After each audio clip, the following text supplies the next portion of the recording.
Did you guys hear the story of the Babcock University student that was just expelled for practicing money rituals, amongst other things? Guys, this story is very fascinating, so fasten your seatbelt because it's about to be a bumpy ride. Now, this all started back in May of 2025, around the 3rd of May, where a popular Facebook blogger, who is also a mother to this said boy by the name of Oladipopo Siwajola, who they say is 15 years old. So his mother is a popular Facebook blogger with over 300,000 followers. And before the 3rd of May, she had tried reaching out to her son, Oladipopo, but she was unable to get through him. His phone was not connecting. His line wasn't going through. She tried to call maybe other students in the school to see if they could get to the son, but nobody had seen Oladipopo Siwajola. He wasn't on campus, and this made this woman go mad. This is the fear of every single mother out there. Where is my son? Why is he not in the school that I dropped him off at? And so she went on a spiral. She went to the school directly. In the office, you could see her yelling, cursing, raising her voice, and demanding that her son be given to her.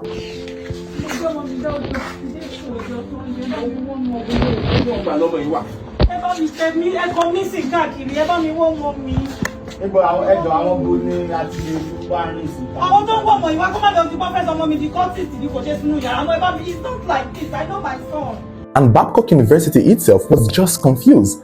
They really could not account for Siwajola. They could not account for this young boy. Where is he? Why is he not in school? This is supposed to be a private school. It's not a federal or government school where students can actually leave the school campus as they like.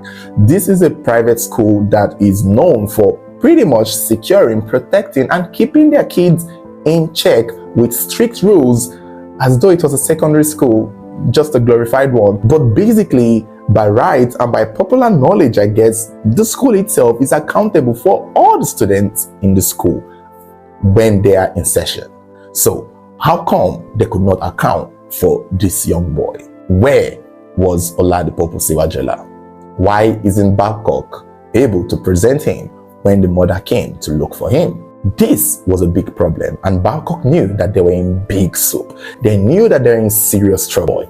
And so the mother of the boy leaves the school, goes back home, and on her Facebook around the 4th of May, she makes a post dragging Babcock University by their cock, basically, because she did not relent.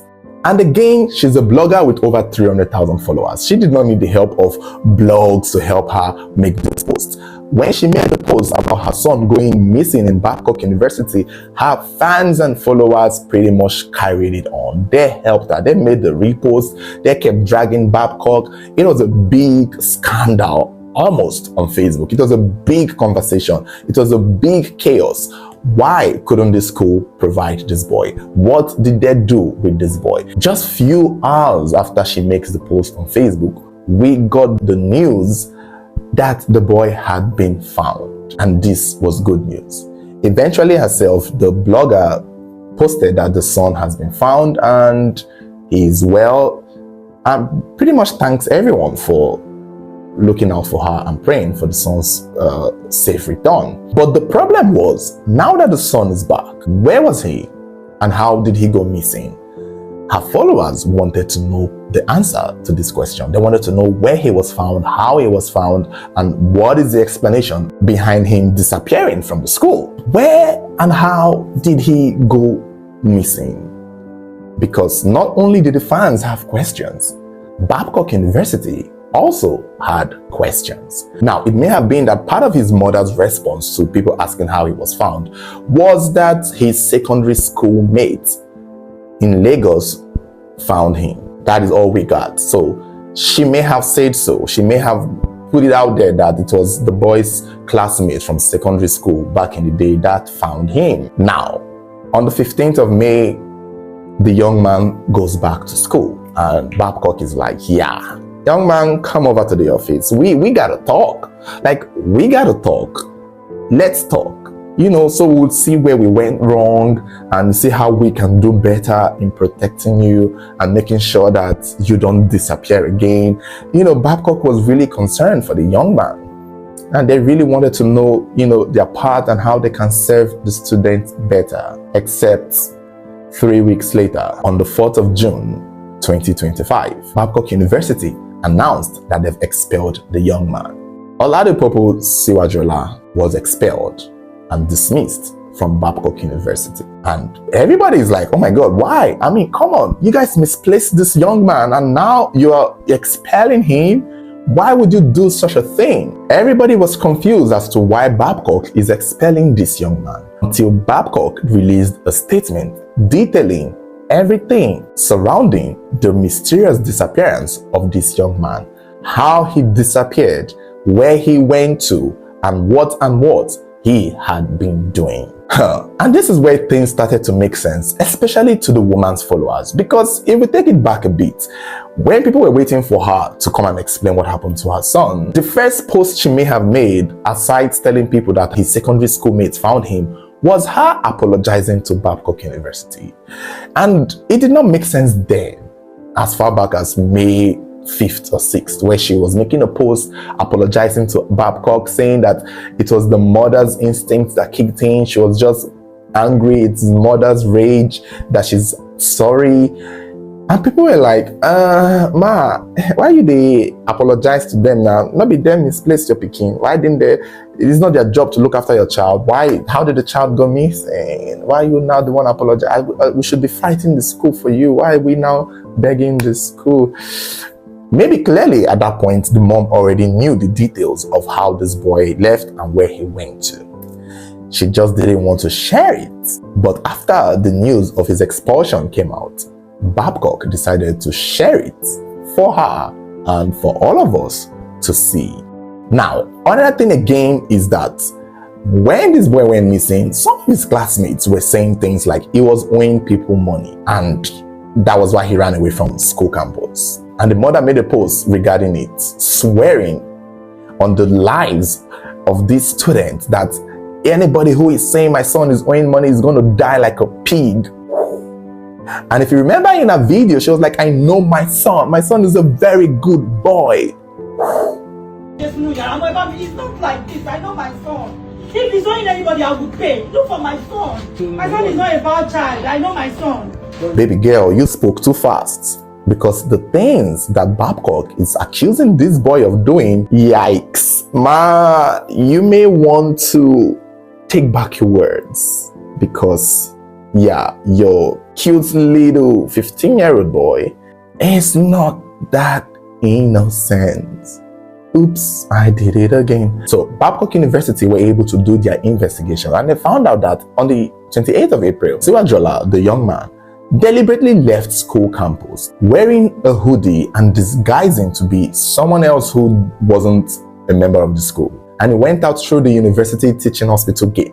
So maybe they just assumed he was somebody who came for medical assistance from the community and not a member of the student or the school itself. And that was how this young man in his hoodie was able to leave school campus by himself. Pretty much, Babcock is claiming that his leaving of the school or his disappearance was not accidental and was not as a result of negligence by the school itself, because the boy meant to leave and he did all the tricks and turns that he could do to leave, and he succeeded in leaving. This is a school, not a mental institution, so you weren't expecting the school to cage him or tie him in chains. In as much as the school is responsible for keeping these kids alive and protected, the kids still have the willpower to do what they want to do.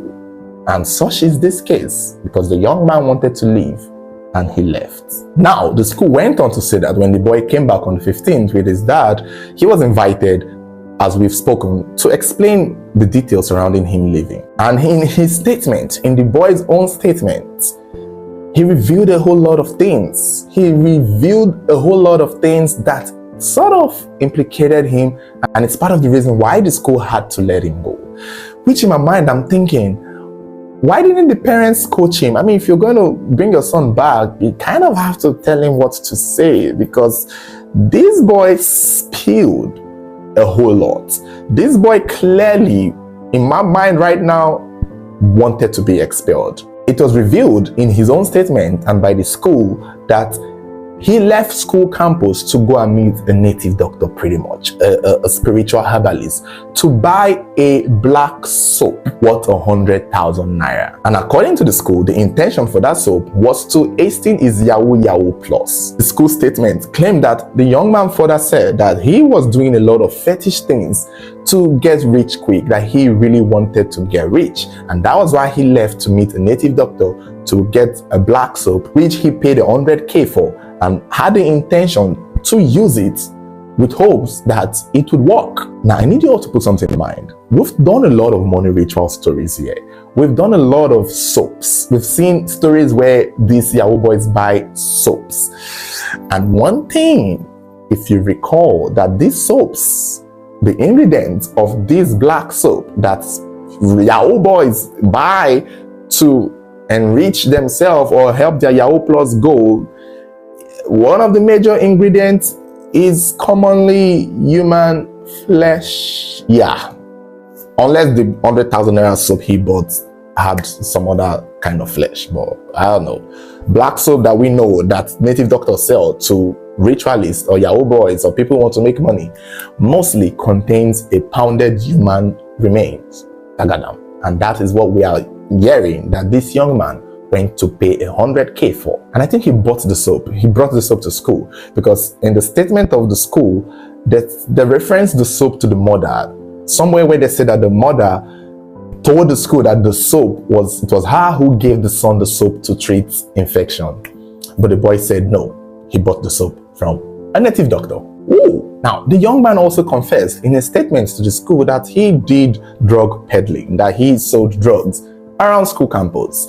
And that is against the rules of Babcock University, and I think of the whole country too. The boy also admitted to borrowing 500,000 naira from an online loaning app just to sponsor his gambling addiction of some sort, and that he also impersonated another student's identity, like he pretty much took on another student's identity to open a bank account. Another rule that he broke was selling his own mobile phone. He sold his own properties without authorization, claiming that his parents were aware that he was selling the phone. But it turned out that his parents were not aware he was selling the phone, because if his parents were aware that he was selling the phone, the mother would have known that since she's unable to reach him, it was because he had sold his phone. And that was why the mom was unable to reach him. So basically, that lie that his mom was aware of selling the phone did not pass, because they knew that the mom did not know. Otherwise, she would not be crying that she hadn't spoken to her son and the son's line is not going. The school further revealed that the young man actually was not found by his former classmates in secondary school as the mother claimed. That the boy was actually found by one of his aunties, a fellow student mother whom he had stayed with in Lagos. And that was a woman who said that she just woke up one morning and saw the boy in her house and had to call the boy's family because she was seeing what was on the news. And that was how the boy was found. It wasn't secondary school people that found him. And the mother, is being accused of lying by Babcock University. And because of all of this, Babcock University had to send him home for good. He has been expelled. They, however, also claim that they may sue the boy's mother, given what she did throughout this whole period and how everything turned out to be in the end, especially the part where she was trying to manipulate the narrative, talking about the soap that the boy bought from traditional herbalists was given to him by her. That turned out to be a lie, because the boy said it was a native doctor that gave it to him. And then the part that the mother was saying that it was his school friends that found him, that also turned out to be a lie, because it was the boy showed up in a fellow student's mother's house. I don't know how this is going to turn out to be. This is such a big blow in the face, and it's a story that kind of puts parents into understanding that sometimes children can be full of surprises. For a young boy this age, they say he is 15, which, by the way, why is a 15-year-old in university? That is very young. Look at me talking. I probably was 15 when I got into the university. However, I know I did not try to buy soap from a native doctor. But it's a different time now. It's a different generation. The rate of Yahoo, the rate of internet fraud, this boy must have gone to school and see some of his classmates bawling, and also wasn't contented with what he has or what his parents were providing for him. And because of that, he thought of schemes to get rich quick. The pressure is real. To be honest with you, this young man is still very young. He did not do anything that we haven't seen younger people do worse, like basically. So he is just misinformed.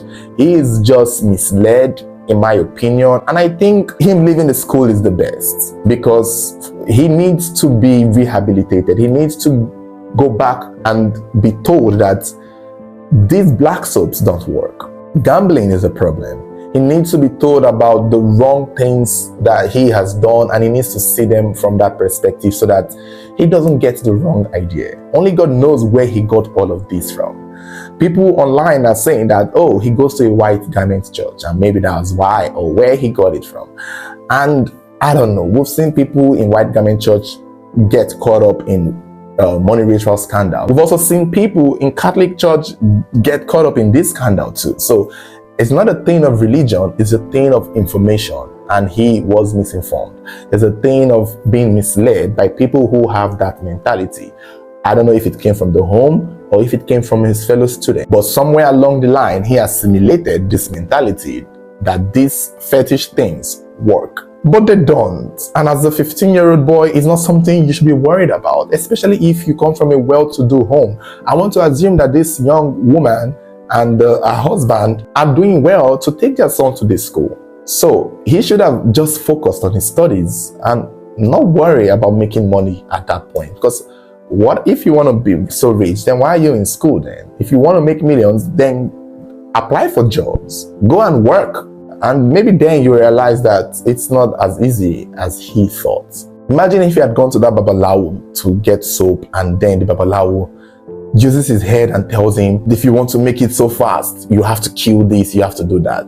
This is how people take advantage. I mean, he's a 15-year-old boy. He would have basically done anything that they told him to do because he was so desperate to make money. Thank God it was only soap they sold for him. Thank God. And hopefully it was Odudu Oshun they gave to him for 100K. It's better that way. I'm just hoping it's not those soap made out of human flesh, because God have mercy.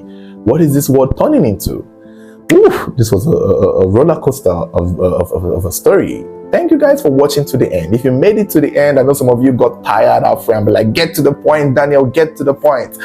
Well, I mean, I gotta tell my story the way I want to. But, you know, if you made it to the end, you have a very good attention span, and you are one of the luckiest people on earth with a very impressive skill of listening to the details of a story. And you guys could also follow us on our new Telegram page, because the previous one, vanished. Just like this boy. But, you know, just like him, our Telegram page has not returned. Hopefully it doesn't return with the black soap. But that is it, guys. That is it. My happiness is the boy is found. He's alive. He's healthy. He has another chance to do right by society, to do right by his parents, to do better. And I think he is going to come out of this strong. Hopefully he turns out to be a celebrity like his mom. Open your own Facebook page. Let's say your journey and see how you've grown. You can turn this around. This doesn't have to be something to define you all your life. It was a silly thing you did, and younger people have done more sillier things, and you have a chance to get your life back on track, and you will get to another school and you will do well again. And that is how it is. I'm rooting for you, Siwajola. We are all rooting for you.